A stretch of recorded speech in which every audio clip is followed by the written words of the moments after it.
finalement l'été s'est beaucoup mieux passé que prévu. On avait 37% des acteurs touristiques qui étaient optimistes sur la saison à venir et finalement près de 70% affirment être satisfaits de la saison juillet-août.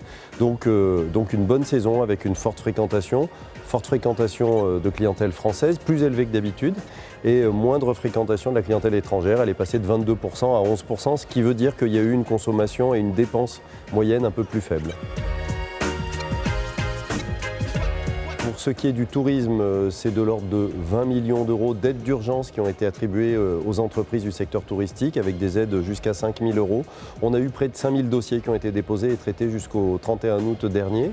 Et puis pour Auvergne-Rhône-Alpes Tourisme, l'agence de développement touristique, c'est un budget de 12 millions d'euros qui a été engagé sur de la promotion intensive qui a démarré tout de suite avant l'été pour assurer une saison estivale de bonne qualité et redire qu'on est la région de l'authenticité du tourisme vert.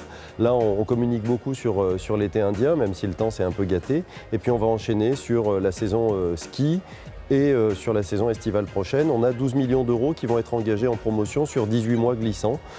Évidemment qu'on va adapter en fonction du contexte sanitaire.